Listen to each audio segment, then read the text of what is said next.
Ladies and gentlemen, we are tuned in to the Rico Report. I really don't know what to tell you. That game was insane. Welcome to the Big Squad. Shout out to the Big Squad. Ladies and gentlemen, Welcome to the Big Squad. welcome on a very special evening to the Rico Report. We are here. He is our team. This is the Buffalo Fanatics. Bing, bing, bing, bing, bing.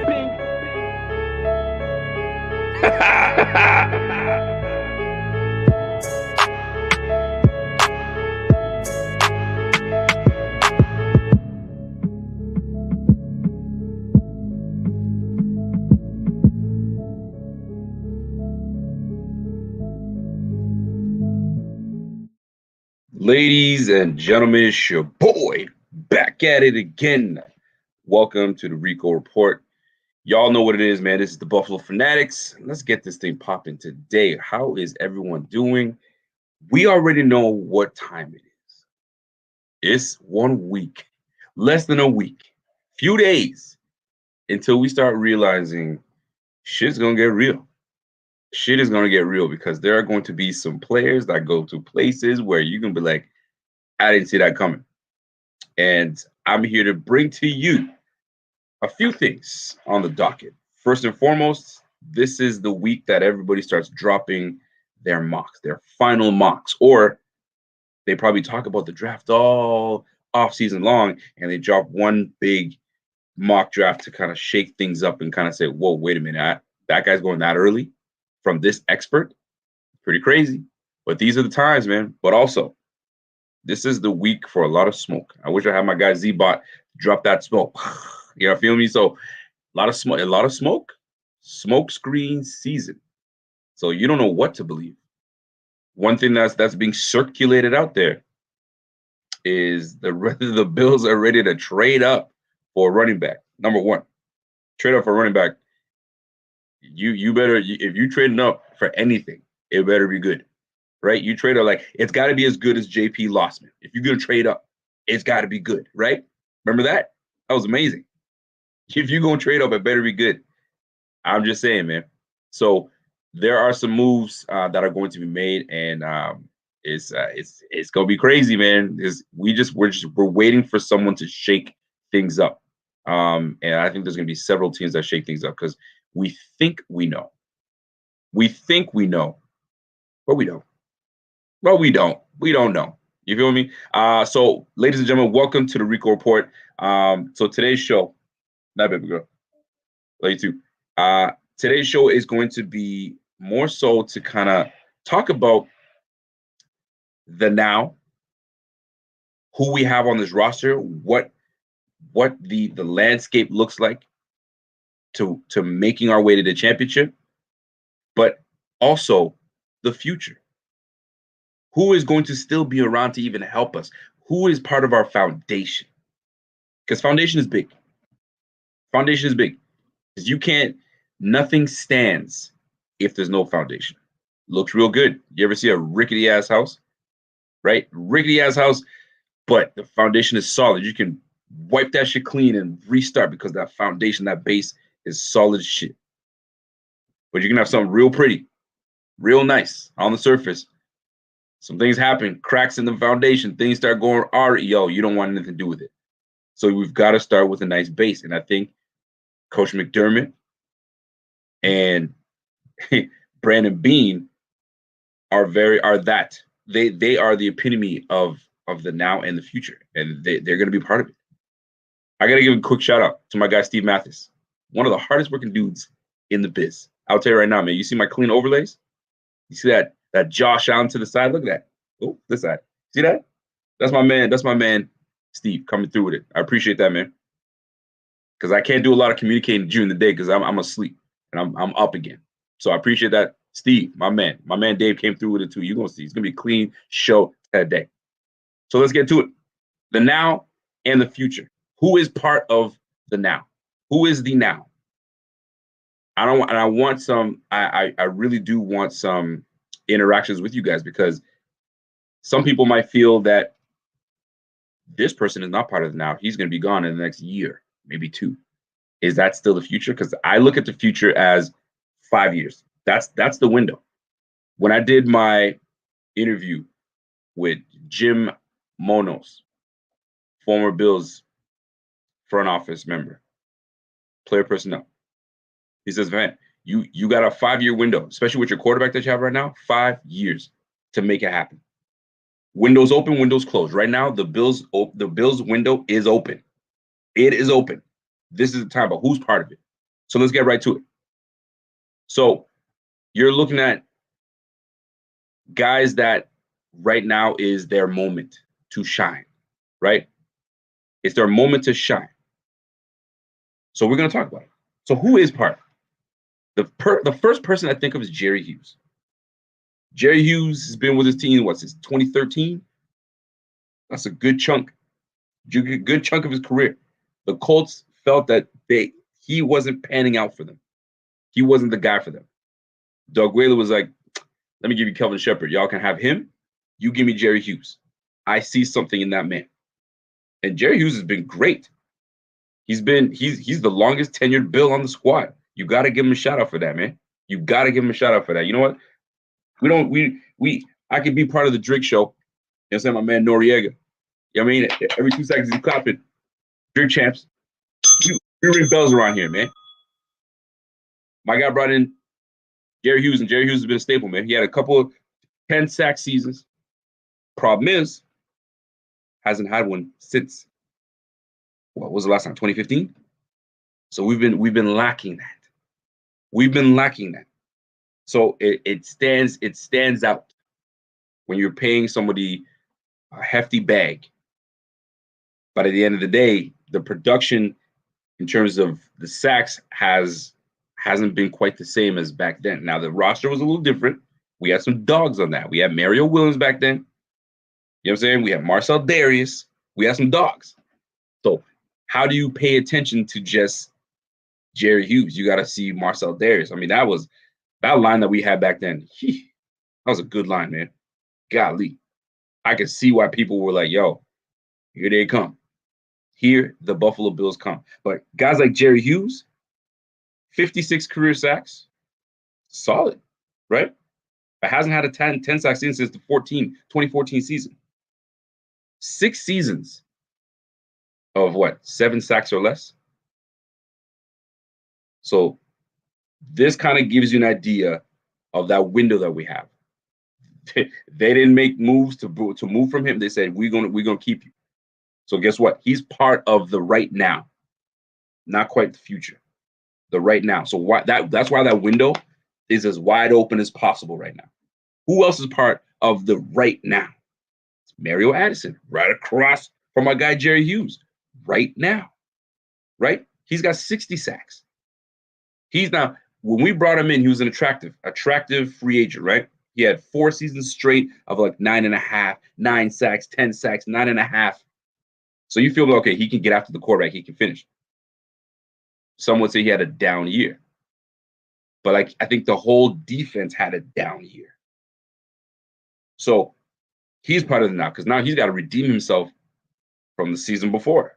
He finished with 4 sacks, 5 sacks? It's not to his standard. But he's also 33, 34 years of age. His father time catching up. This is where you have a competent GM, competent head coach that knows, certain player windows. Get rid of you here, maybe keep you here because you still have something in you. Mario Addison, I believe, still has something in him. 100%. Here's another one, part of the right now. Starla Tulele took a year off. Felt that he wanted to see things through. Okay, what's going on with this COVID thing? Are they going to even shut down the season?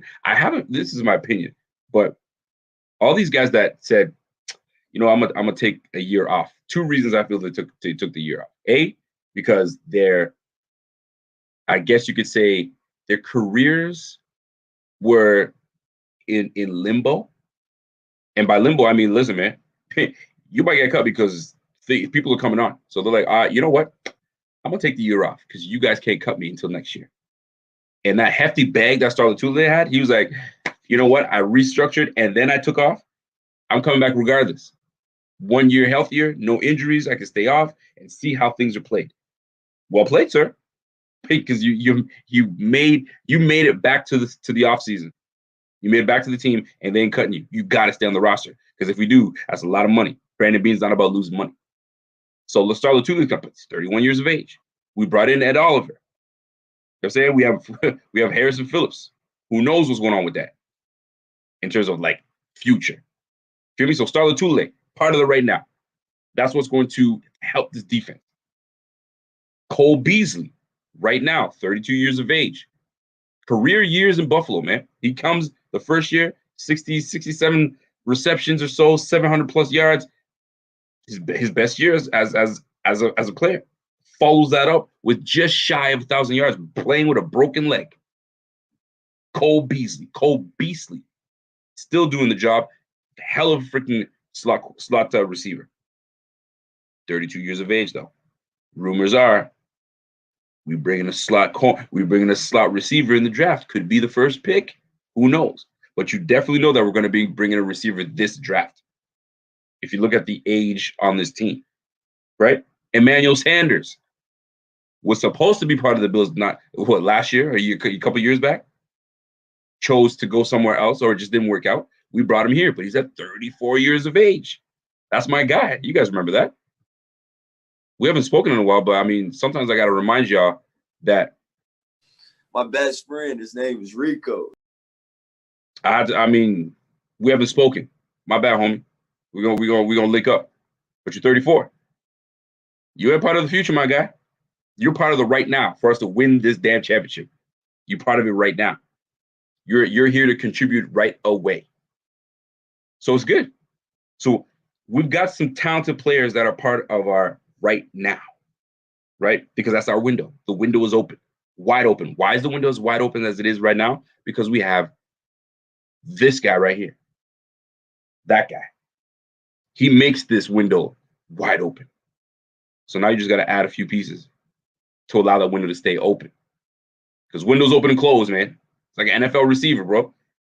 You got to step. That window's open. That quarterback waits too long. Shut down. Not going nowhere. Take advantage of the windows that you have. And right now, this is our window. Smash that like if you're feeling this right now. Smash that like. Here we go. Here's the deal with this, man. You have Cole Beasley that's going to produce 76% catch percentage. That boy's he's catching. He's reliable. Very reliable. Mitch Morse. He's only 29. Took a pay cut. Concussion issues. Is he part of the future? He's young enough that he can still be interior lineman. Who knows? But the writing's on the wall. You guys can see it sometimes. John Brown, the writing was on the wall for John Brown. None of y'all were trying to really understand that. See you later, John Brown. You were serviceable. Well done, sir. Mitch Morse might fall into that same boat, depending on how they value him and how if he bounces back this year and he stays healthy and he's legit, you just extended your time with the Bills. But the writing is starting to creep onto the wall. We'll soon find out what happens with that. You guys get what I'm saying? So, like, these windows, they don't stay open for very long. So these are pieces that Beane strategically brought here to get this thing popping. All right? So then now, we're looking at this now. Who's part of the future? This is what makes me excited. There are tons of pieces on this team that you can say is part of this future. Name some for me. You guys know what the deal is. Let me start it off. Josh Allen, 24 years of age, had a monster year last year. Monster year. What a year he had. You gotta give it up for that, man. Because I did not expect it, and a whole lot of us did not expect it. We knew that he was gonna have a year that he was gonna send, but the year that he had, rivaling the Russell Wilsons, rivaling Aaron Rodgers for the MVP in MVP conversation, bam. That's exciting. That's exciting. Stephon Diggs, 27 years of age. He comes to both. Listen, man, this guy was already balling to begin with. Stephon Diggs, you guys don't realize, he was already balling to begin. 3 years of 1,000 yards straight. Then he comes with a 1,500-yard game season. With the help of who? This guy, Josh Allen. That together, money. Who put it together? Brandon Beane. Big baller Beane. He saw it. He saw the opening. He saw the window, right? He saw the window with that text or that tweet from Stephon Diggs. Fam was like, wait a minute now. There's the crack. I got it. I'm in. I'm in like Flint.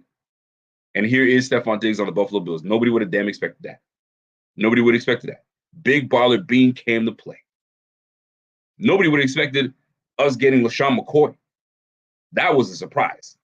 That's why you got to take care. You got to take advantage of these windows, man. And right now, this is our window. This is our window. When you have guys like Josh Allen, Stephon Diggs, 27 years old, Josh Allen, 24, Deion Dawkins, young left tackle, 27 years old, just turned 27. Young bucks on this team, man. And they're getting, this is the prime. This is where you're in your prime. Between the ages of 25, 26 to about 30, prime. Ed Oliver, 23 years old. 23, that's a baby, man. 23 years old, man. He's only going to get better. I can't wait. And he gets to play at his original position. Shit. And he's going to be hungry. You know he's going to be hungry. Stars back. And we're going to address the trenches. We're going to address the back end with corner. Yo, watch out. Talk to me now. Starla Tule. It's my guy.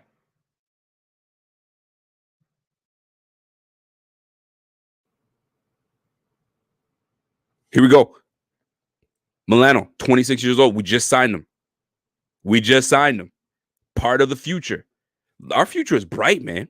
Our future is bright. Josh Allen, Stephon Diggs, Deion Dawkins, Ed Oliver, Matt Milano. Stay healthy. Because you guys saw the stat. Everybody was making a big deal of it, right? When Matt Milano's not in the lineup, we lost 3 times. When he's in the lineup, we're undefeated. It's true. Bobby, I fixed that for you, buddy. I saw you. Trey White, 26 years of age, all pro. Doing it right now. That's our guy. Yo, the future is bright. 26 years of age at a pivotal position, corner. You know how hard it is to find a corner that can ball? Fam, man. Well, we good. We laughing right now. Jordan Poyer just signed, 30 years of age, just turned 30. Young man. And you know he hungry as hell because the league is sleeping on my man Jordan Poyer. It's a damn shame. He's been slept on since college. Started off as a corner. They put him at safety, got his position, ready to roll. Right? Gets the starting job. He grinded his way to a starting position. Injuries. Reinvents himself, comes to Buffalo. Everybody's like, who's this Jordan Poyer cat? Oh, Jordan Poyer, now you know who he is.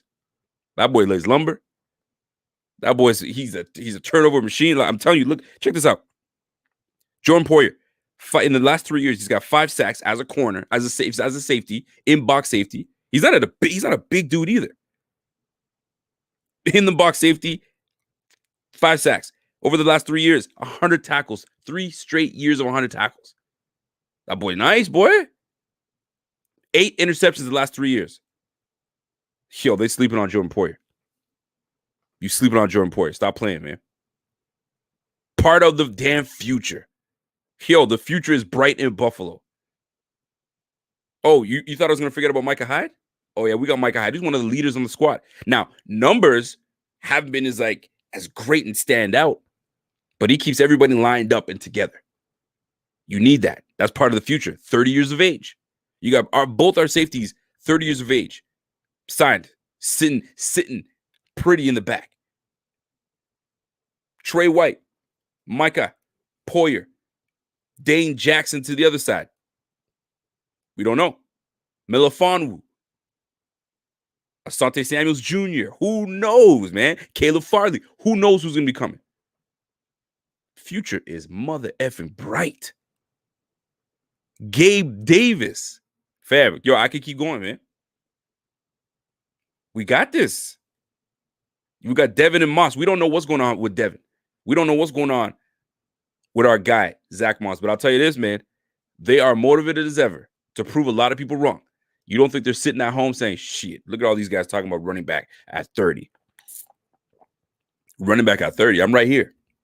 Devin's like, running back at 30. You don't see me working in the offseason, working my tail off? Y'all forgot about my 775 yards that I had a couple years back with old man Frank Gore? It's not me. They can't say that. I remember when I played ball, when I was playing ball, when the O-line wasn't blocking, I want to just rip into them, but you can't. Hold your block. But you can't.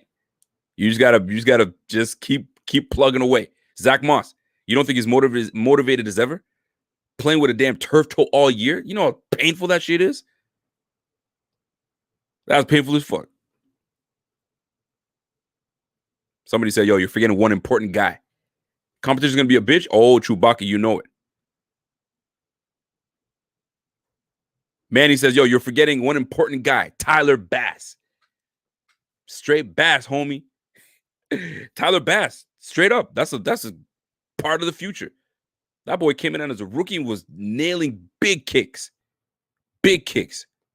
Gone are the days where we have two kickers. You remember we used to have two kickers? That was weird to me. One for just field goals and one we wasted a roster spot for one guy to just kick field goals and one guy just do kickoffs. Golly, man. That was strange. Whatever. Needed to happen.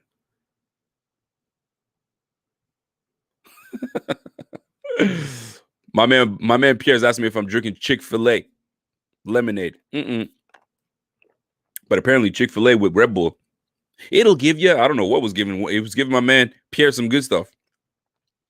But we have we are in the now, folks. We are in the now where we can have the success, but we have such a bright future. We got to be excited as Bills fans, man. It's been too long.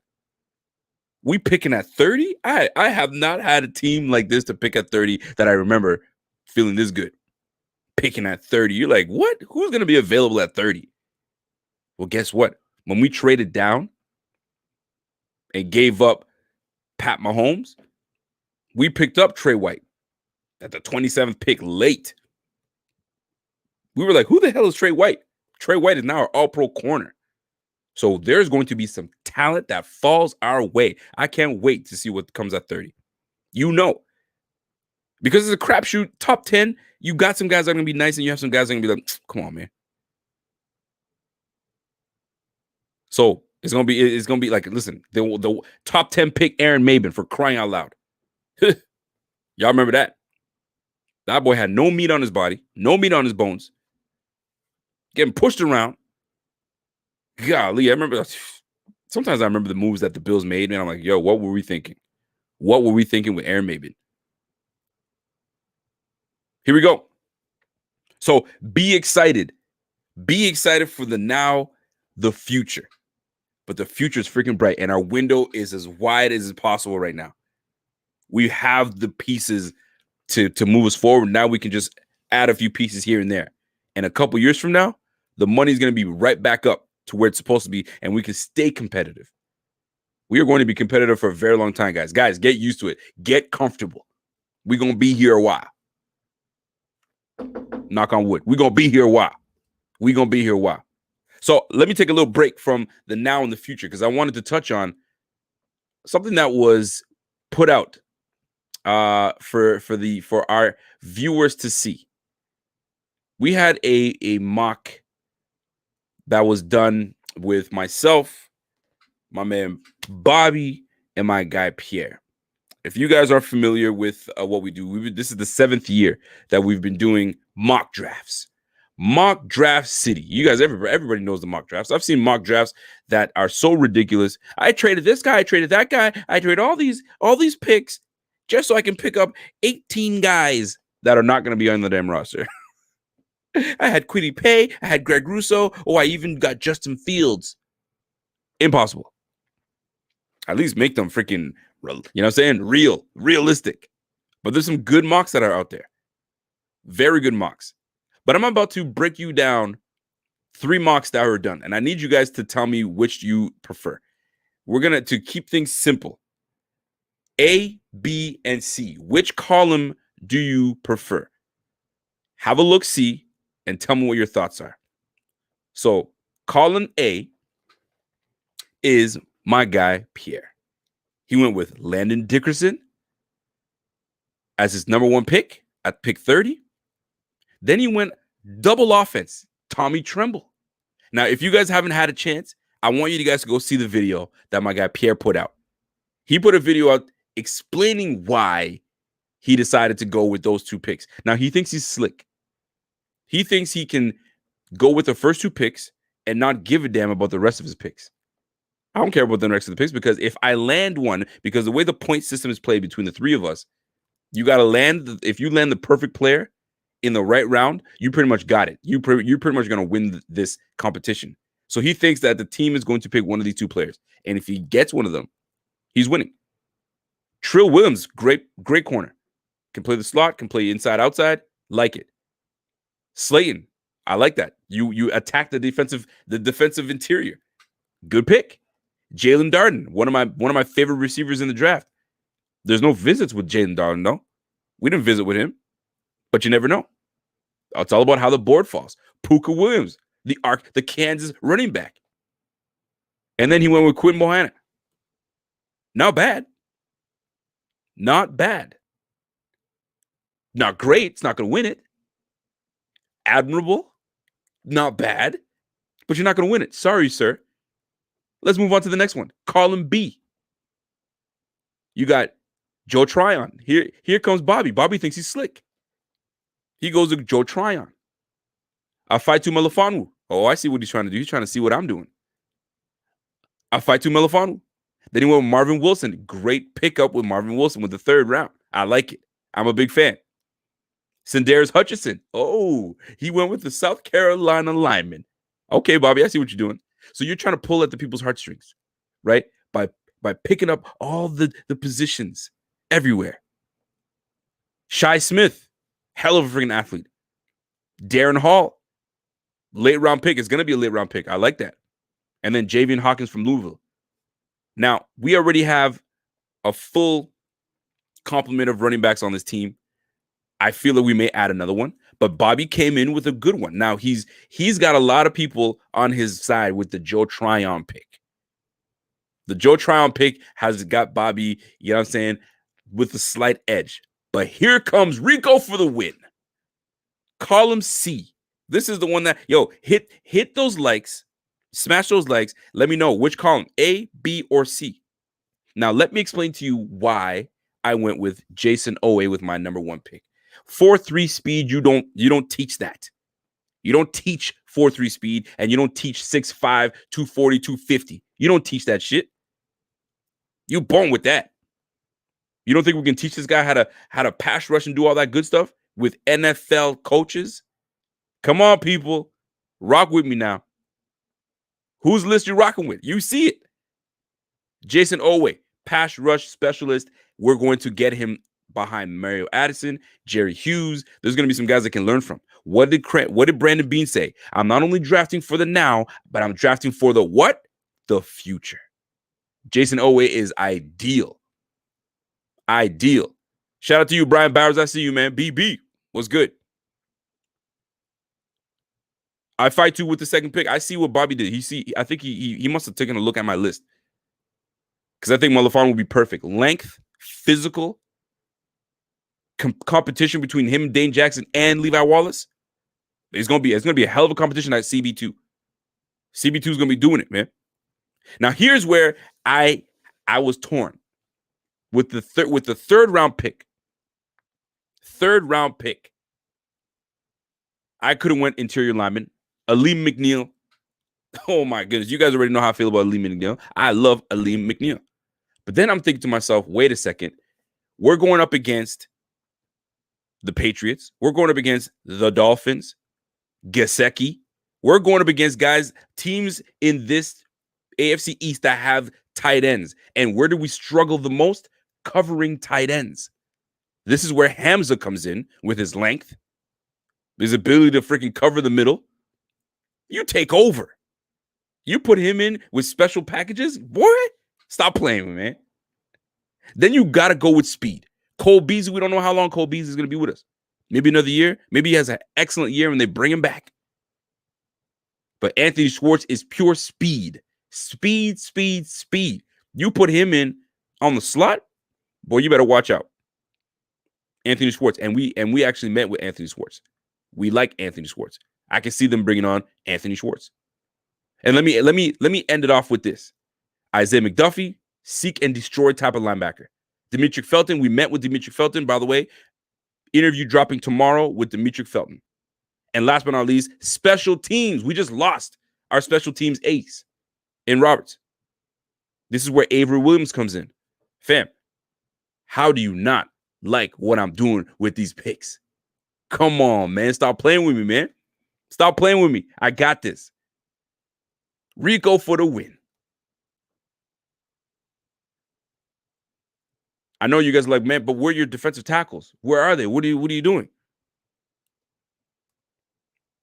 I think with those additions to the team, we should be good. Like I said, I was between Hamza, safety, or defensive tackle.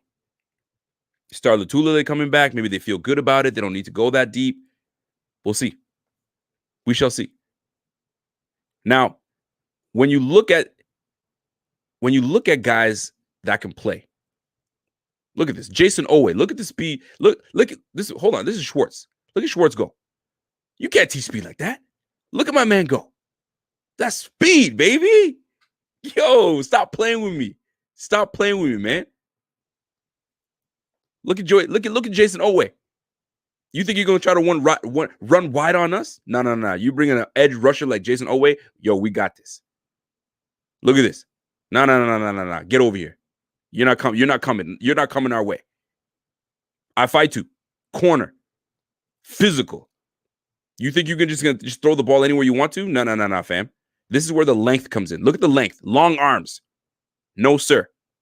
Not happening. Not on my watch. Physical. Get in there. Look at Hamza. This is the type of stuff you need, man. Safety comes in. You think you're going to run on us? No, sir. Hamza comes in. Bow. Let's go, man. Let's go. You feel me? Let me show you some more. Isaiah McDuffie.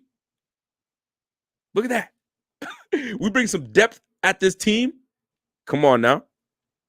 We bring some depth on this team. This was going to bring it to you.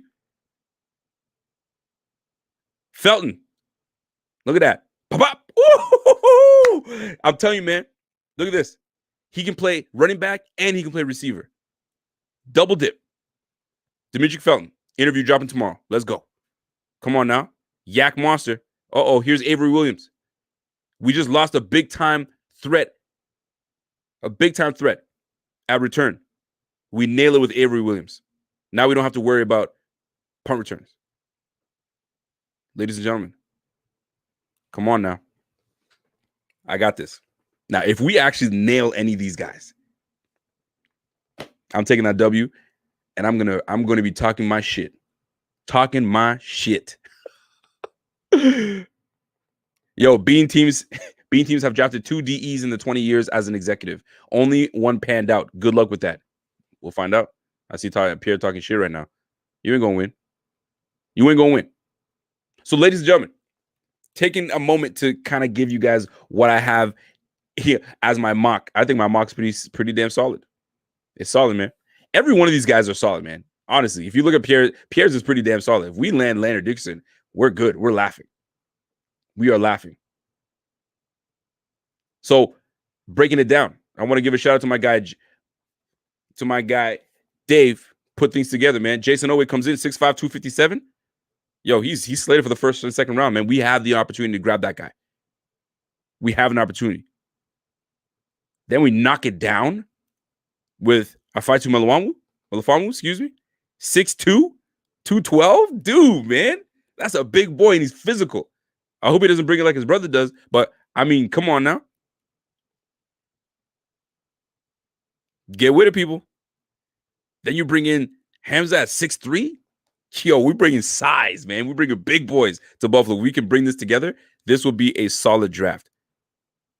Pure speed with Anthony Schwartz. He's lightweight, but that boy can fly. He can fly. Hit him with Isaiah McDuffie, 6'2", 215. Depth player, special teams. Come on now. And then we round it out. Felton. You know what I'm saying? 5'8", just under 200 pounds. Let's go, man. And then you round out with our Boise State. 5'9", 197. Solid. Boy can run. Play some defense as well. Guys, those are good players all in itself. So if there's a way to bring it on, let's bring it. Ladies and gentlemen, this is the Rico Report.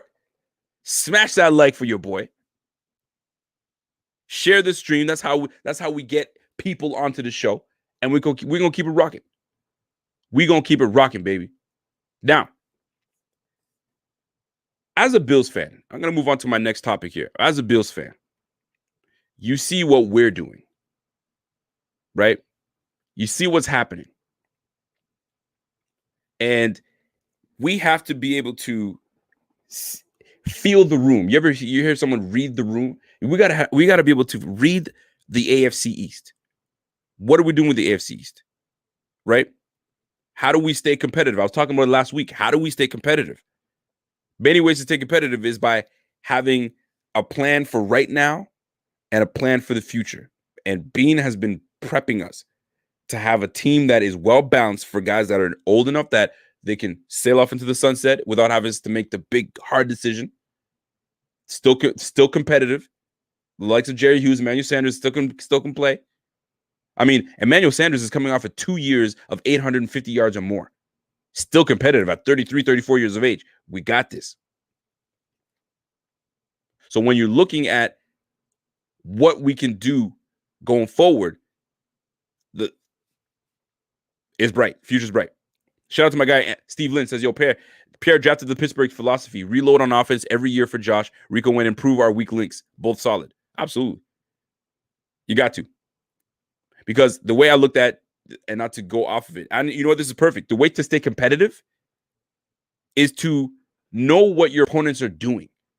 How are they getting stronger, and how do you combat that? Because we're going to face the Chiefs. We're going to face the Bucks, right? We're going to face the Steelers. We're going to face the Colts. These are the teams we face this year. Those are the teams that are primed and ready. So what do they do best? That's what we got to take away. You got to draft and fill your roster to take away the strong links or even attack the weak links of others. AFC East is where we have to begin. We begin with the AFC East. Don Keith says, yo, Rico, have you been following any other teams' chats and mock drafts? I have a little bit. Actually, it's funny enough. I wanted to. Did I bring that on here? I thought I did, but I didn't. No, I didn't. There was a mock that was put in today by Sims. I thought I added it too, but I guess I didn't. Chris Sims made his mock draft, and he's got he's got us taking Gregory Rousseau. I didn't have that.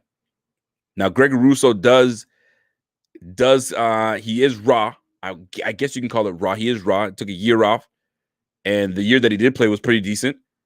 But he's still got some moves he's got to work on. He's still got some things he's got to work on. But physically, boy, oh boy, he's a big fella. But I don't like that pick for the Bills. I don't like that pick. Let him go somewhere else. Not for me. Now, staying compatible, staying competitive. When you look at what we're doing, you look at what the Pats are doing. We've got to stay ahead of the game. Look what the Patriots are doing. Hold on, let me get this going, right? Because are the Patriots and Dolphins in our way? And that's what I wanted to ask that question. I want to get in there. Are they in our way? When you look at what they're doing, they've done some big things. The Patriots, especially, Bill Belichick did not like going 7-9.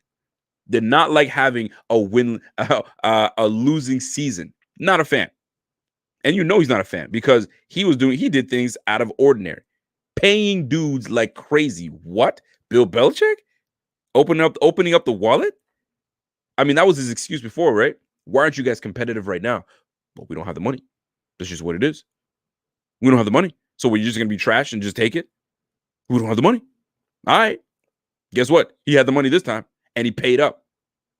He went out and got double trouble.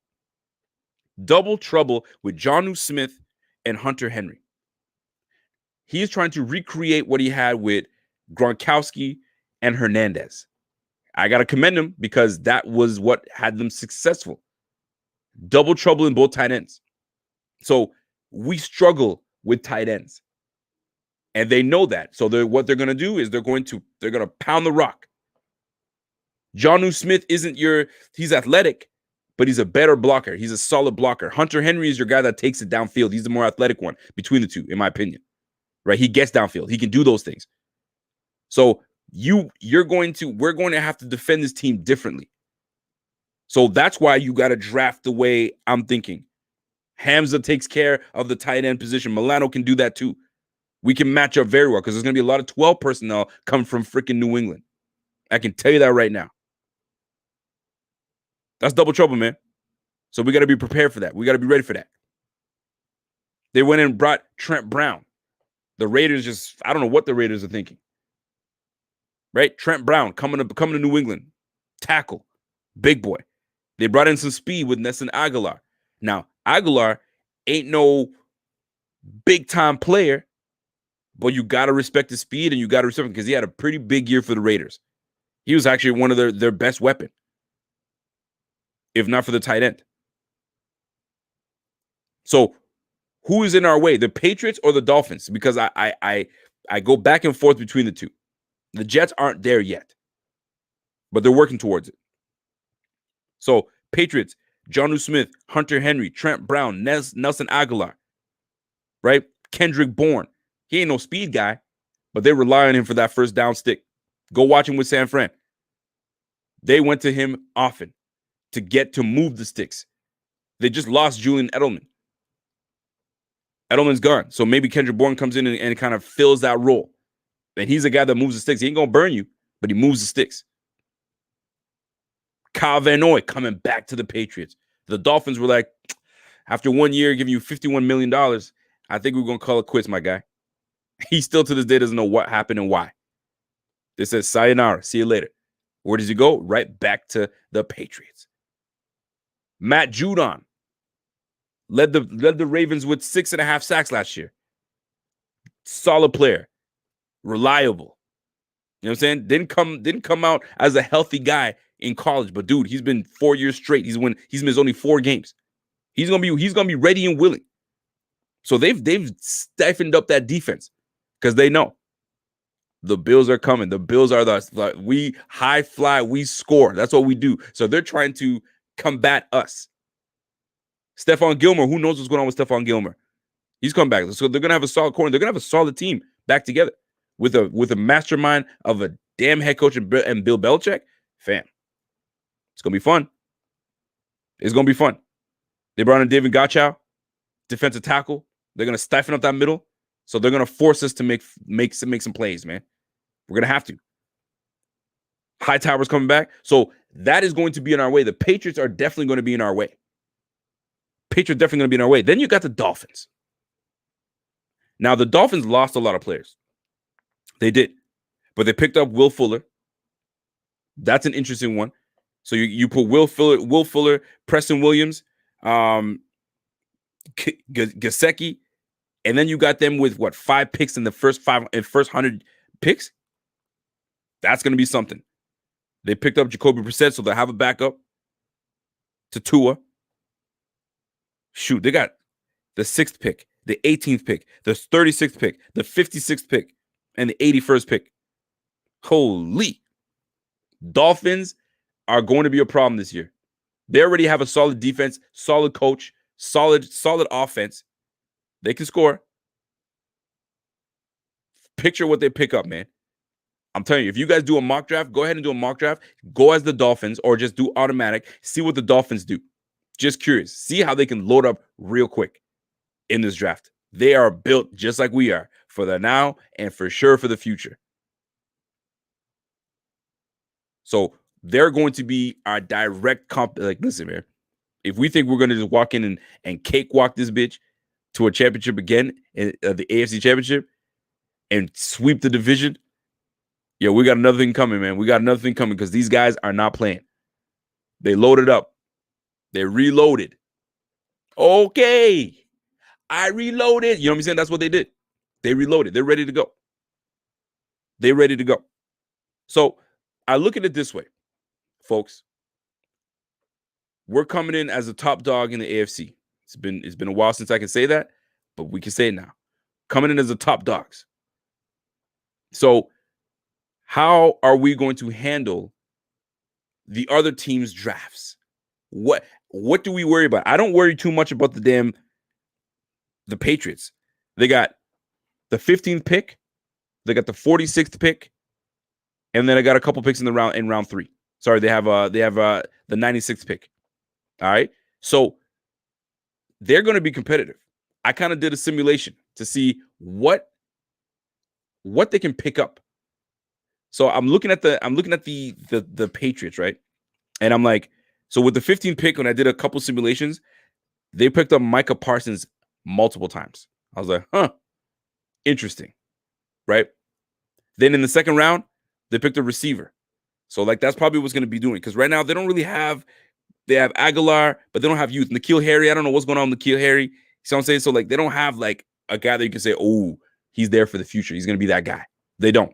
So you rest assured they're going to be looking to do something in this draft at receiver. And there's going to be some talent.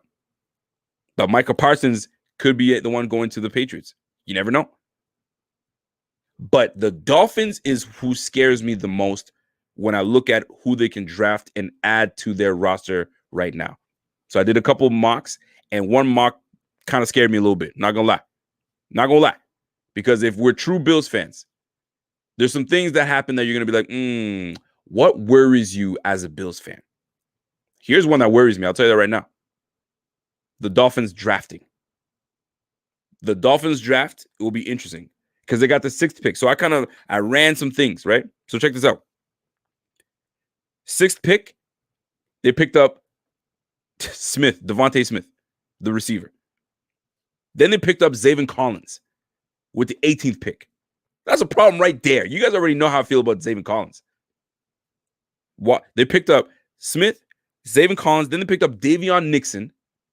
I think out of Iowa, defensive tackles, the 3 tech. That boy's a monster. And then they picked up Gainwell from Memphis. Yo, they have picks upon picks. Oh, by the way, sorry, I forgot to tell you, they picked up Jason Owe as well. Holy fam. The Dolphins that's going to be the most interesting to see what the Dolphins do. If we are Bills fans and we're sitting there being real and saying who at least makes you worry just a little bit, that's going to kind of impede us from making it back to the chip.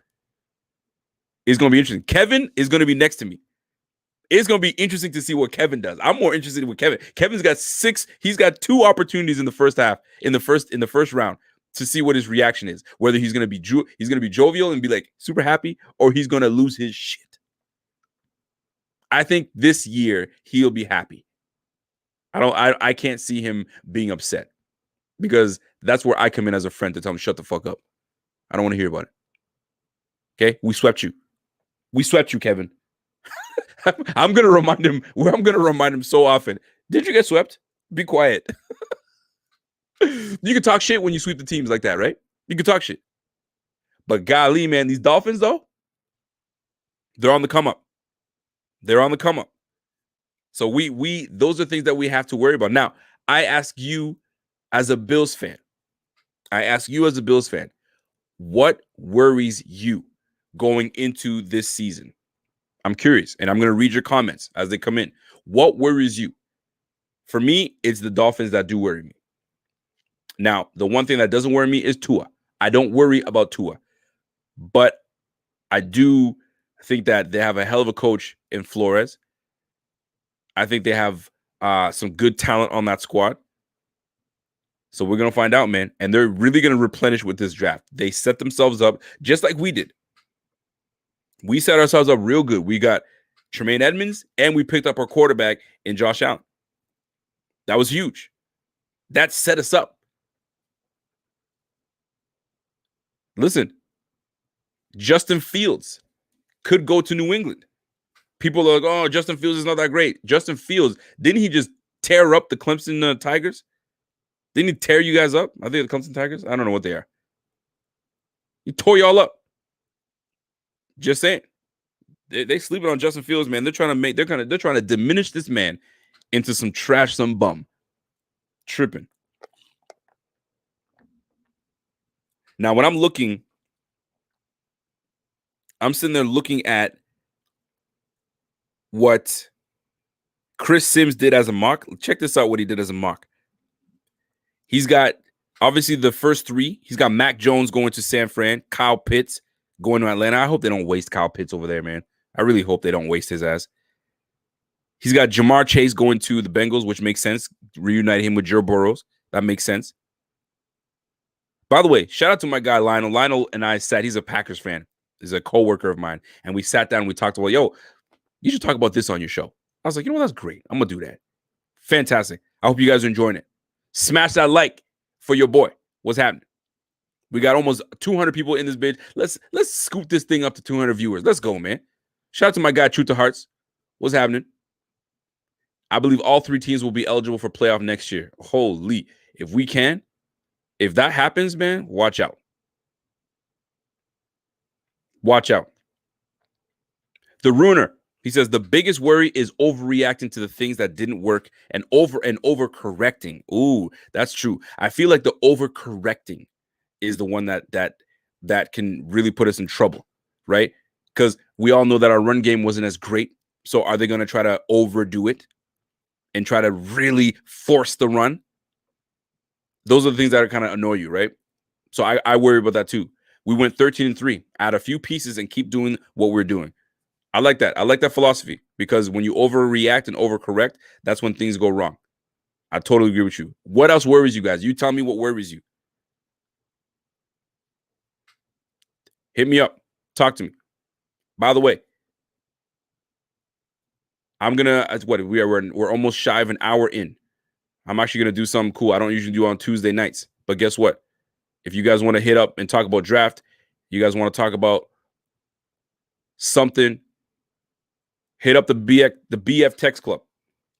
Hit me right now. I'm going to leave that number up. If you want to jump on the show with your boy, let me know. Take a couple calls, take some comments, whatever you guys want to do. Pierre, if you're in here, try to facilitate that, my guy. Bobby thinks the Bills are drafting an RB. I don't know, Bobby. I don't know, man. Sheldon Cole, staying healthy worries me. Even the Bills got a revamped facility. Absolutely, man. We have to stay healthy. Our key pieces can't go down. Can't have that. Rico, we need someone to cover tight ends. We absolutely do. That's why we need a guy like Hamza Nasruddin. I hope I pronounced his name right. That would be a strong take for us. Scott Blakely, he says, man, nothing worries me. That's what you get when you have stable management. Ooh, I like that. It's true, though. Our management has been top notch. But as a Bills fan, you can't help but kind of say, you know what? I kind of worry about that, man, a little bit. It throws me off a little bit. I'm paying attention to them. Right? Maybe I should reword it as, who are you paying attention to? That kind of makes you kind of like, okay, I see you guys. I see what you guys are doing. I'm just seeing what you guys are sitting there, what you guys are thinking. So let's talk about it. My man, New Mexico EJE, what's good, my friend? He says, Rico, the Bills' ability to cover tight ends. That's the worry. We do struggle in the tight end department. So I'm hoping this is where guys like Milano, a healthy Milano, stays and he solidifies that for us. But man, oh man. The Ruiner says, yo, Rico, I know you like Hamza. What's your take on Diablo from Virginia Tech or Stevens? You know what? I'll be honest with you. I didn't really look into much. I've seen the name. I've read a few things on them, but I actually never dove in on the safeties too deep. So I'm not the right person to talk on them because I don't know too much. I've heard good things, mid-round guys, second round, third round, maybe not second round is pretty high, but third round, fourth round. That's where I've seen them comped and where they're going. But yeah, man, looking forward to it. So I'll tell you something else that worries me. Something else that worries me right now is that Josh Allen presses too hard to duplicate the year he had. That worries me a little bit, because sometimes when you had a monster year out of nowhere and then you press too hard to try to redo it, because now people have been talking about you. You were in the conversation for MVP. So it's only natural that you try to duplicate what you did last year and continue that and have a consistency. But I hope he doesn't press too hard. If he presses too hard, then we got a problem. Then we have a problem. So I'm unsure. Shout out to my guy D Handsome. What's going on, D Handsome? I love O-line. I love O-line. I love O-line. Josh should be on the run as much. I got to read that correctly.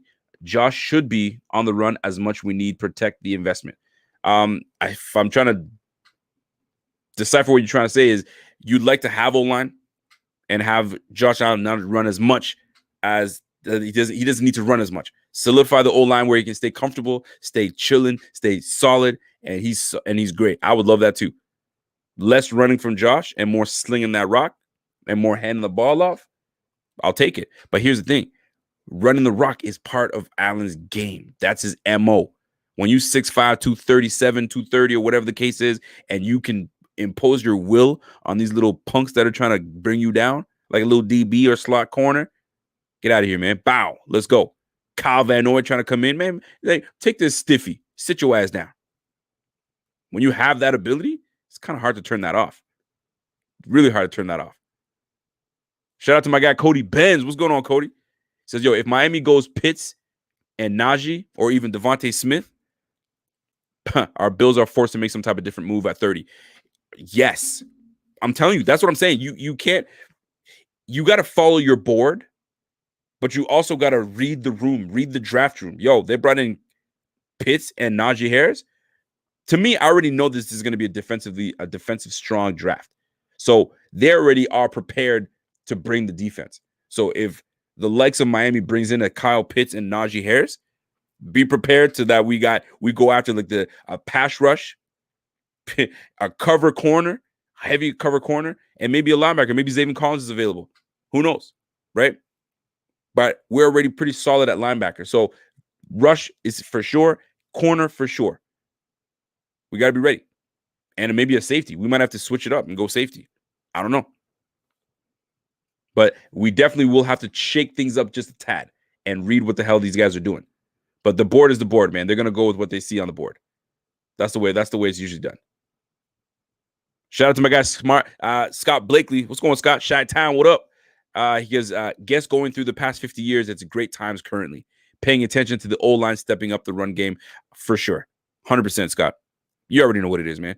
Our run game in general, running backs, the running scheme, the O-line coach, the tight ends, everybody's connected to this damn run game, and we need to improve it. So right now, this is a great time. If that's what we're worried about, I mean, we got to improve the run game. We're not worried about, we don't have a quarterback. We got all those things. We just got to tweak things in order for us to have a sustainable run game, right? Where we can say, we're going to run the ball, and I don't care what you think or what you're going to do because nothing you can do about it. We're going to run it. You're just going to take it. Take that like Diddy. That's all you got to do is take that.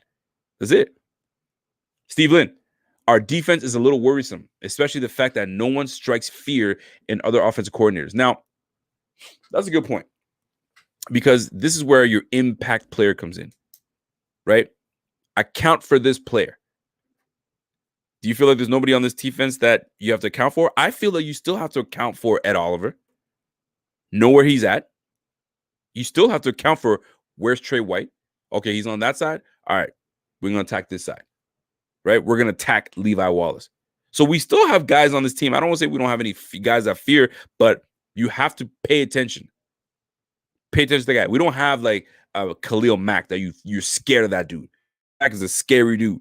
We don't have that on the line, right? Maybe Epinesa becomes that guy. Mary Addison's not that guy. Jerry Hughes isn't that guy. Tremaine Edmonds isn't that guy. He doesn't strike fear into anybody. Trey White, he's one guy that you got to pay attention to. I wouldn't say he strikes fear, but you got to pay attention to where Trey White is. So, but I feel what you're saying, though. I'm feeling that. I agree with that. We need a guy that strikes fear. So maybe this is where the draft comes in. A Jason Owe comes in and he's screaming off the edge. Maybe that's the fear that we got to instill in people. I don't know. Shout out to my guy, Truth to Hearts. I honestly don't think we have a trouble defending tight ends. Yes, we had games where the tight end killed us, but that's what happens when the quarterback has a lot of time. 2019, nobody was killing us with tight ends. Yes, in a sense, you're right, but they've always been kind of killing us. In 2019, they still had some games where we had trouble stopping the tight ends. They did, but it was really magnified this past year. But one thing that you are speaking facts on is we didn't have anybody getting after the quarterback, enough pressure. Let me bring that comment back up. You know what I'm saying? That's what happens. That's what he says. That's what happens when the quarterback has a lot of time. What that means is we don't got enough pressure coming at the quarterback. When you have time and you let these guys run routes left, right, center, it makes it very difficult to cover for very long. Unless you're elite at what you do. But we don't have those type of guys that can stay. It's very difficult for anybody to cover a guy for 7 seconds. Like, nah, man. Where the DBs are set up to cover one route, maybe two. The elites are ready for the combo route. Your average corner, okay, this guy's, I'm ready to cover up the post, the comeback. But the comeback turning into an out, you know what I'm saying? Or the comeback turning into an in, or the post turns back to like a corner route. You gotta have that. You gotta have guys that are elite enough to do that. Trey White's that guy. But we need a pass rush in order to have these guys cover one route. You know that one route that's coming, you jump on that shit. Quarterback has to hold the ball a little longer. Here comes Jerry Hughes on the one side. So maybe we go corner at 30. Have two impact guys locking shit down. It's an idea. The big question that always is put out there, the big question that's always put out there is which is more important, the pass rush or coverage? Pass rush or coverage? It's huge. Which is it? Which one do you prefer? Jim Monos, when we were, and I got to say, because I'm speaking on someone that knows, he was the guy that's you know what I'm saying, scouting, doing all those things. He was like, listen, man, all these quarterbacks are the same. All these quarterbacks are the same when you don't give them no time. When the pass rush is coming to them, when they feel the pressure, they all become the same. Rush it. Rush that throw. Only the elite know how to manipulate the pocket, move up in the pocket, and still contain their composure. But which is more important? The pass rush or a corner that can lock it down? I mean, they're both important, obviously. Clearly, they're both important. But if they're both the same, which one are you going to pick? If they're both the same, they're both just as good. Which one would you rather? I used to be on team coverage. Because if you can cover, if you can lock, and I can make a case for both. If you have two corners that can lock shit down and you have an average pass rush, your average pass rush is going to get to the quarterback. Your average pass rush is going to get to the quarterback if you lock it down. Because now I go from one read, damn it, that shit is caught. Second read, by the time I'm getting to my third read, here comes the average pass rush putting some pressure on me, and incomplete pass, or it's batted down, or the line at the script. You know what I'm saying? Or I'm running out of bounds, or I'm throwing out. You know what I'm saying? I'm getting rid of the ball. That's what a good coverage does. Now, flip it. Decent corner, nothing special, but you have a menace of a defensive lineman that just cannot be blocked. Now you're constantly having to peek and see where he's coming, and you're not paying attention. So not only do you have to make your reads, but you're worried about this guy barreling down on you. So now you're rushing. Inaccurate throws. That's what happens. So you can go either or.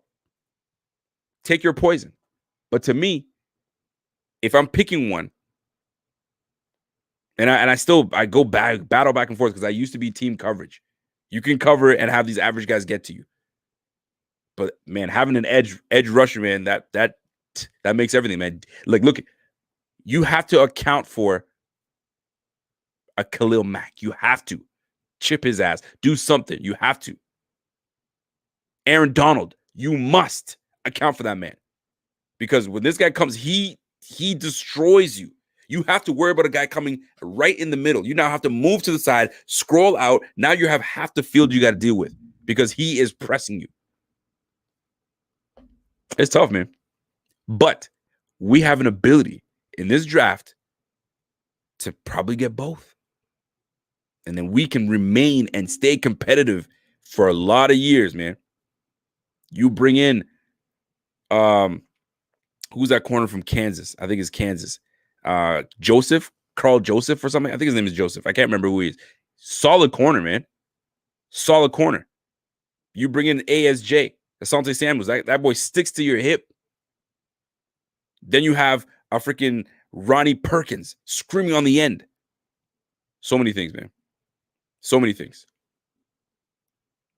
Chewbacca says, yo, you can't throw a tight end when you're on your back. Yo, I'm telling you, man, you're right. Yo, by the way, Chewbacca, I love that sweater, by the way. That shit looks clean.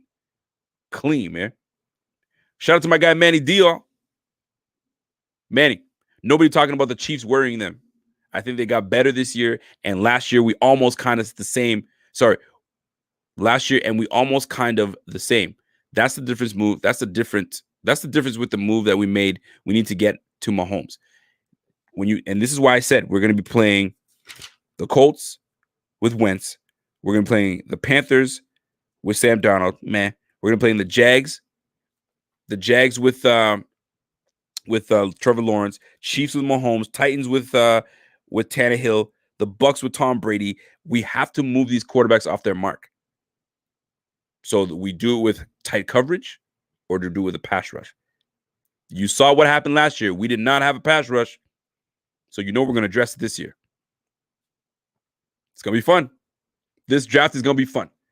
You see the deficiencies in DB when they got an ad lib. 100%. That's why I was saying double moves. And when I say double moves, I'm not talking about a double move. I'm talking about like an altered route where the quarterback has to, move to the second route or whatever the case is, or they're running and creating time.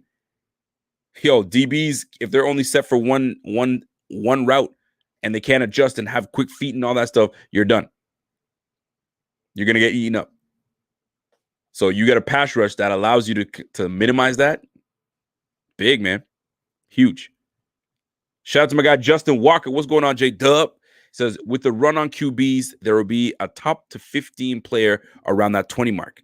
What do you think about trading up to get Osowu Koromoa? Dude is a linebacker that can play nickel and play safety and do whatever. Trading up. Trading up, if you trade up for someone, you have to absolutely feel that they are of great value. You value them that much that you're willing to give up picks or even assets of a player or whatever the case is. Now, the real question is JOK worth it? Is he worth it to move up from 30 to like 20? What do you got to give up? We're giving up a lot. And when you trade up, that means you feel that that piece is going to turn this franchise around, or is going to be enough of a piece that it can eliminate your deficiencies. Question is he good enough for you to bring onto the roster that he eliminates deficiencies, right? Okay, so we have him as linebacker. And some people have challenged me on this, right? But we already have Milano and we already have Edmonds. Where are we going to fit another linebacker, right? Yeah, but he's a tweener. He can play corner. He can play nickel corner if he has to. If he can play safety. But we already have we have Poyer and Micah Hyde. Like, where do we fit him? And I always say, coach will put the best players on the field. Now, what does he eliminate? He can definitely cover tight ends. That's for damn sure. He can definitely blitz. Like, boy's a freak athlete. So I'm sure they can figure it out. But are you willing to give up that much for him when you can get a Hamza later on? I'm not saying they're both comparable. They're not the same, but you can get a Hamza in the second round, maybe even third. And he can do exactly what you need him to do. It's tricky when you trade up, man. It's tricky when you trade up because you're giving up a whole lot for this person. We learned it the hard way when we traded up for Sammy Watkins, right? He didn't pan out the way we wanted him to. Solid player, but he didn't pan out the way we wanted him to. You trade up for freaking, then we trade up for Zay Jones. We traded up for Zay Jones, for crying out loud. So there's some players where you trade up. I mean, it wasn't that big that we traded up, but when you trade up, you're giving a lot of stuff up. You're giving up a lot of stuff, right? My man Pierre says, any trade up that gives us the first next year is not worth it. Let me read that again. Any trade up that gives up a first next year is not worth it. I agree. Unless you believe that this guy is the real deal. The real deal. And JOK is nice, but is he the real deal? Like, is he that transcendent? Because if he was, he'd be a top 10 pick, would he not? I'm just saying. So trading up, I'm not sure. I'm not hating on it, but I'm not sure. KC got better on the O-line this year and DL. KC did a damn good job of solidifying that O-line, man. They really did. And Pat Mahomes already gets rid of the ball so damn fast. So it's gonna be tough, man. It's gonna be tough. Jason Suggs says, Zaven Collins' tape looks nastier to me than JOK. I like Zaven Collins, man. I love that dude, man. 6'4", 260, and moves smooth, man. Smooth. In coverage and everything. So smooth. Zayden says, Bills are in win now mode. If you have two studs in the first round, be aggressive and get them. Oh, shit. But are we in? The thing is, we're in win now, but we also have enough pieces to be sustainable for years to come. There are some teams that are in win now because they paid a lot of older vets, older guys, right? So now they're in win now because these older guys are going to be gone in a year. So they need to win now. That's real.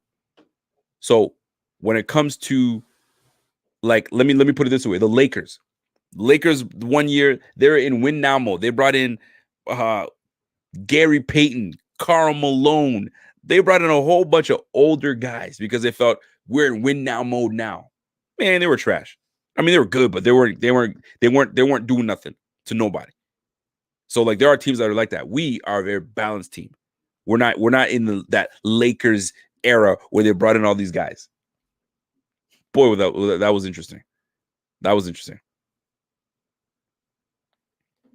Jonathan Muir says, Rico, what do you think? What do you think we'd have to give up to get Ertz? You can't. I don't think we have to give up that much to get Ertz. I mean, throw them a fifth, for crying out loud. Throw him a fifth. Like, his value, in my opinion, was higher when it was at the peak. Free agency wasn't. I don't think it was like before free agency, all that stuff. Now free agency has gone by. Like, for you to give something up for him is the windows. That windows is not as hyped. I'm not hyped to get at Zach Ertz, but if we get him a fifth, you know what I'm saying? We have 2 fifths. Give him a fifth. Take that. But I'm not giving up a third. You must be nuts. You must be out of your mind for me to give a third round pick for that.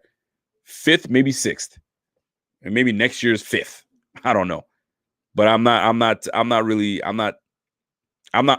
Ertz like a lot of people. I mean, it'd be a nice addition.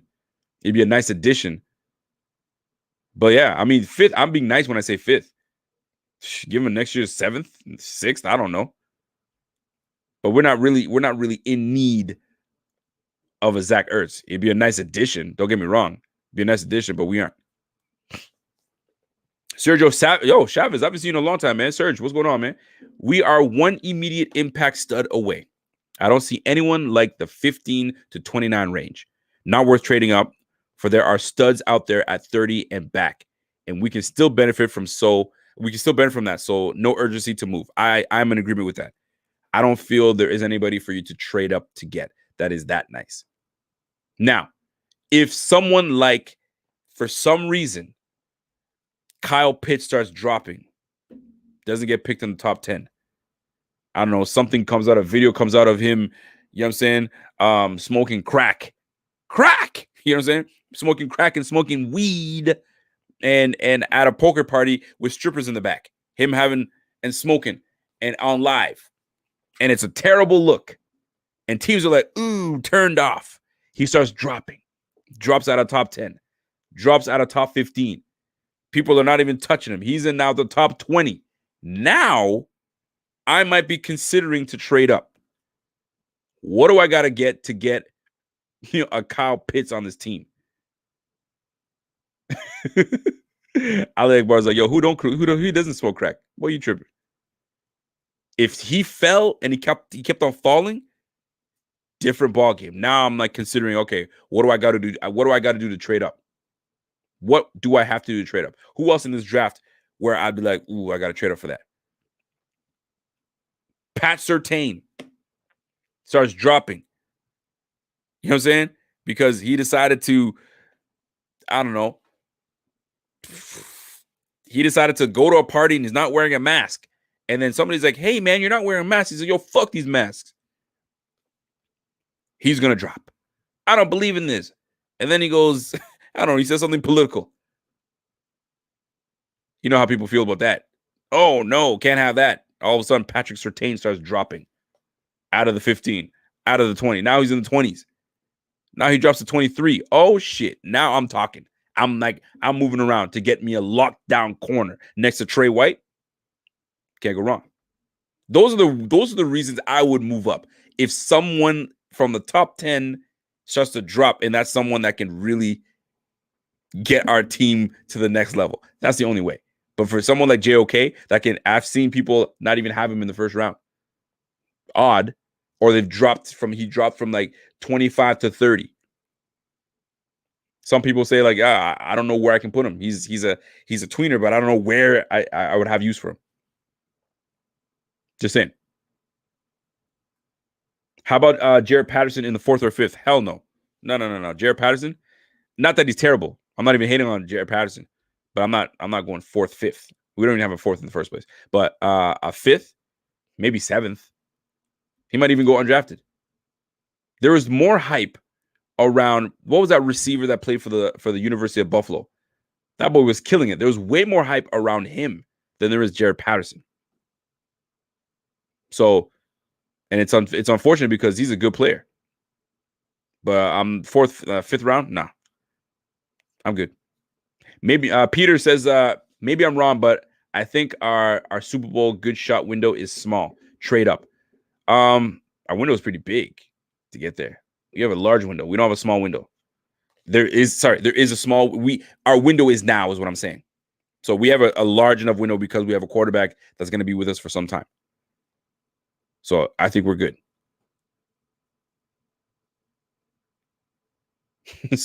Don says, yo, cancel culture. Hey, we can start a rumor, right? We definitely can. We definitely can. William Crandall says, yo, Rico, dream draft. Hamza would be a beast. Well, I think then you would love my draft pick then. I think you would love my draft. So, guys, before I get out of here, I've been on for about an hour. You guys are rocking with me. There's 200 people. Salute. Let me bang that bell. Let me bang that bell for y'all, man. Salute to y'all. There's 200 people watching right now. Salute. How you doing? I'm going to keep it rocking then. I'm going to keep it rocking because y'all are here right now. We talking how to stay competitive in this game. What scares us or what worries us as Bills fans. Are the Dolphins or the Patriots, are they in our way? Are they blocking us from having success again?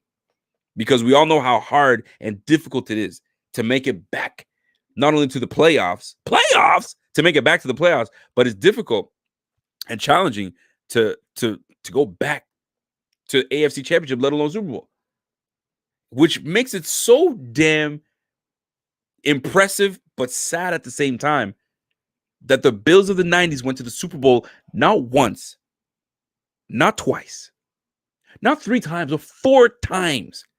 And we lost all 4. God damn. I had to take a sip on that.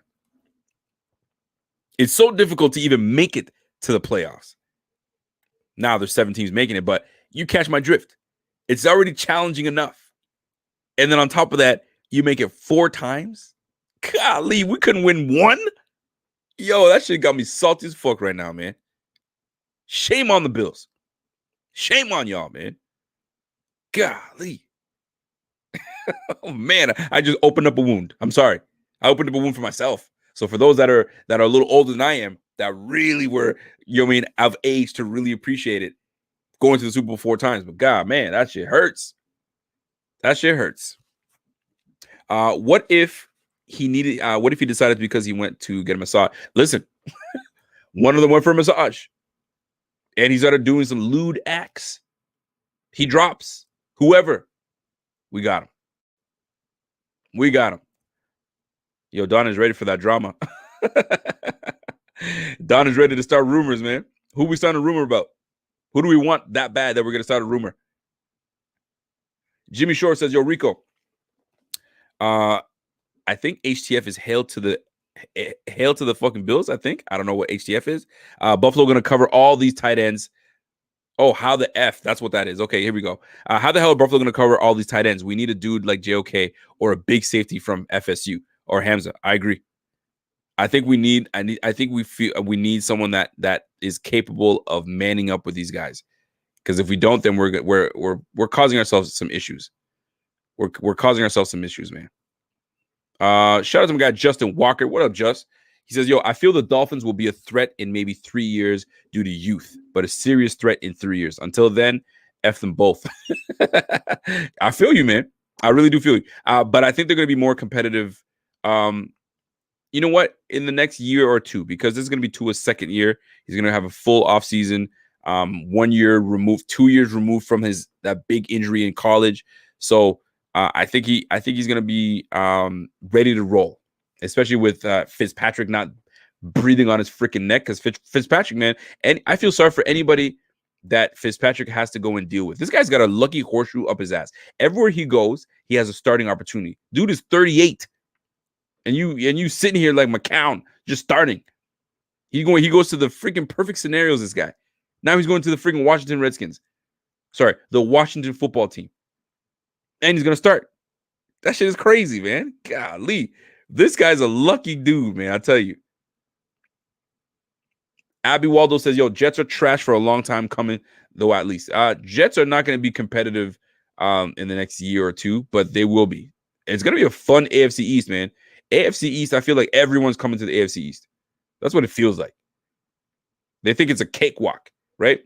Right when Tom Brady leaves, we're like, okay, we got this. And then here they draft Sam Darnold. Then they bring all these other guys in, all right? Zach Wilson might be coming. Justin Fields could be coming to the Patriots. Yo, man, this is where it's at. The AFC East is where it's at, man. It's going to be one of the tougher divisions to be in. Bobby Ray, my man Bobby says, yo, big DBs like Hamza never pan out. So we'll see. Well, that's not true. What about Browner? Browner and Cam Chancellor, big dudes, right? Those guys are big guys, man. They did well. Who else? Who else was a freaking safety out of Denver? It's a big boy. Was it Denver or was it Simmons? Simmons from the Cardinals. This is a big boy. So there's some guys that pan out. I don't want to hate on the big boys, but there are some bums. But Cam Chancellor, let's say Cam Chancellor, Browning is a big boy. Sherman, you tripping, man? There's some big guys out there, man. They got it. They got it out there. Bruce Smith was a big boy too. I mean, he's a defensive lineman, but you guys catch. I catch what you guys are saying. Hamza could be the Derwin James. I hope the healthy one. And we haven't really seen too much of Sherman, Derwin James anyway. Here's another one. Sherman to Bills. Let's just say the Bills don't pick up a corner. All the corners that they deemed where, you know what? Not any of these guys I like for my team. Richard Sherman is sitting there as a free agent. As far as I'm concerned, he can come in and compete at cornerback too.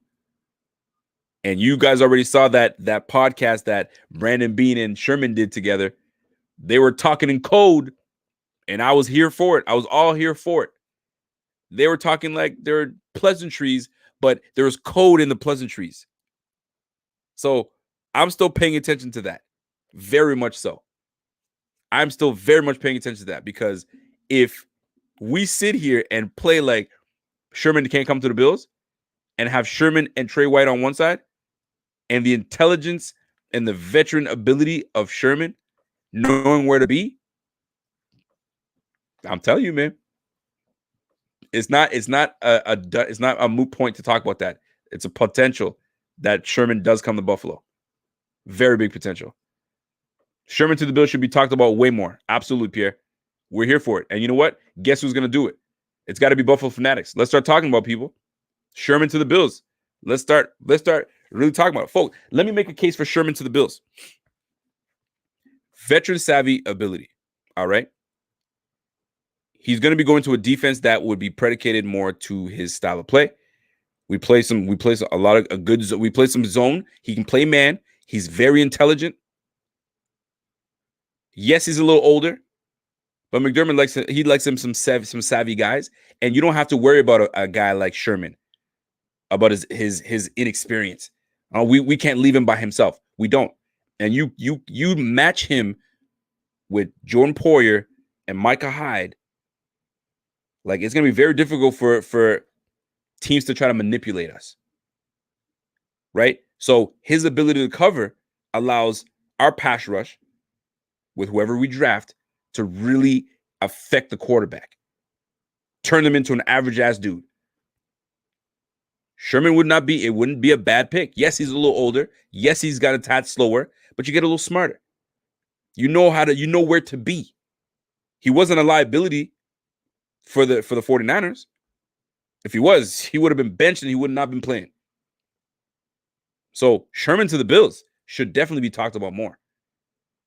If we can't get what we like in this draft, we should definitely be talking about Sherman. Richard Sherman, bring your ass to the Bills if you have to, man. We know what you and Beane were talking about in that podcast. We're onto it. I'm not sleeping on that. Let's talk about it. Sherman to the Bills could happen. Folks, we were at the hour and 27-minute mark. It's been a great show. I think that we nailed a lot of things. We talked about the draft, what we can pick up. I think we're all mock drafted out. The real deal is coming this Thursday. Get ready. It's going to be fun. We have a packed show for you for draft night. It's going to be me. It's going to be Kevin. It's going to be Steve. It's going to be Dave. And we're going to have a slew of people joining us. We're going to try to even hit up my guy, Jim Monos.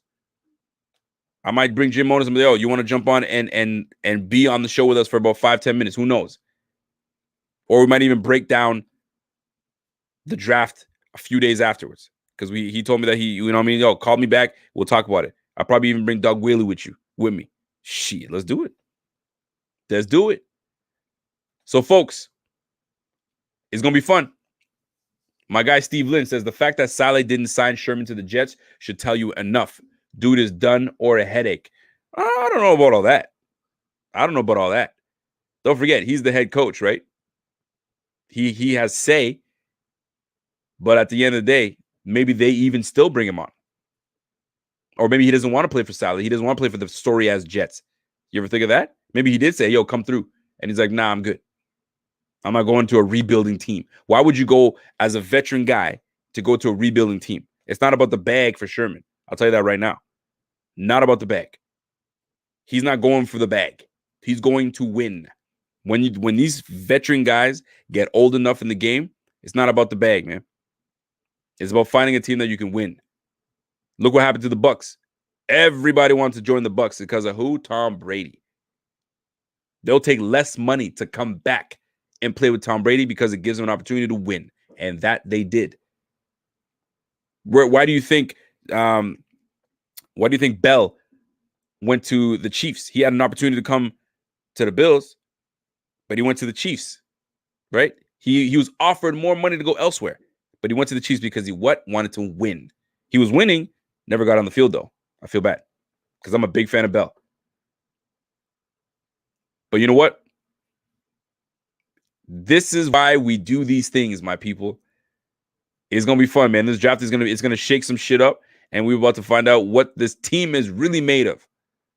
What this team is really made of. Maybe Sherman doesn't want to go to the trash team. He doesn't. Why the hell would you want to go to a trash team? I'm looking at. Hold on, my man Manny. I can't let my man Manny not get this. But Sherman is not going to go to a team that is like, what's the point? You're going to go there to get a bag, risk yourself getting injured, or, you know what I'm saying, and playing with a team that's losing and having a losing culture. No thanks, man. They got rid of their quarterback. They got rid of a coach that destroyed the team. What's his face? He's rebuilding. He's rebuilding. Shout out to my guy, Jeff King. Jeff King, I hope things are well, man. Yo, we still got to hang out. Although this whole Ontario thing is happening, I'm still looking forward to it, man. If we can make it work, let's make it work, Jeff. Coming to Canada like that, we got to link up, bro. So, Rico, talk to me about Ojulari. Why am I the only one on BF in this train? What are your thoughts on him? I like Ojulari, man. He's long, he's lean. He's long and big, right? Pause. Sounded weird. And he gets around the bend. That boy's got nice bend. I don't care what anybody tells me, like, oh, but he's not good in the run. Fam, sometimes we when you want to affect the quarterback, you get a guy that knows how to get after the quarterback. You can work on all the other things. But Ojulari is nice, man. Him and Ronnie Perkins are the ones that stand out to me as pass rushers. Ojulari can play. Put him on either side, man, but put him on that left side, it's over with. He has such a his arms are so long, man. Get that stab in you, get that stab in the chest, block that arm, get around the corner. Yo, Ojulari's gonna get picked, and he's going to be a menace. Like a Montez Sweat almost. I like Montez Sweat too. He's nice. Bobby Burns type of thing. But I think he's a little bigger than those guys. Dominic, Rico Report has the best Bills news, man. I appreciate that. There's some really good stuff out there. But I'm with you. Jimmy Shore says Ontario's on lockdown. No freedom, man. Ontario is some trash right now, man. They are some I don't know what this. Man, I see. Let me get off football for a minute. I see you guys in the States having a good old time. He said Ojulari is tiny. He's like thin tiny, but he's not short. Ojulari is tiny. That boy, he doesn't play like he's tiny. That's for sure. Now, we are locked the heck down over here. They don't want to do nothing. They're taking, they even talking, let me tell you how crazy this is, man. They even talking about if they see parents at the park with their kids, they're going to call CAS. I don't know if you guys call it CAS over there. CAS is child services type of thing. We're going to call CAS and we're going to take away your kids because you're not respecting COVID and you're not respecting. Shut the nerve. Whoever think that shit can pass is insane. But they're trying it. I don't know what's going on, man. We are tripping over here. You look at like I was watching the UFC. That thing is packed with people in there, man. And I'm sitting here like, hey, we locked down. We can't get our curfew for 8:30. Be inside the house. COVID travels at night. Yo, man, this shit is crazy, man. Manny, I don't know how you doing. I don't know how you doing over there, man. Don't worry, Rico. We all in the same boat here in Canada. Alberta's just getting us bad. Telling you, man. Yo, it's not great over here, man. These guys don't know what the heck they're doing. They make one decision. One of our guys, politicians, was like, "Hey, by the way, the cops, they're going to be able to pull you over anytime they want to ask where you're going." What the fuck? Even the police were like, "We're not doing that shit. We are not going to pull over random people just to find out where you're going." That boy had to retract that shit real quick. Oh, we apologize. We're not going to do that, but we are going to. Yo, a bunch of people up there making ridiculous decisions, and we sitting here just, okay. Yo, you guys ever hear when Canadians are super nice? They're taking full advantage of it now. We're really nice. They're so polite. They always apologize. Well, right now, they got us sitting at home for some bullshit. Anyway. Yo, we are looking out the window watching the Americans have a good old time. I wish I could go out and play. What? Dinner's ready?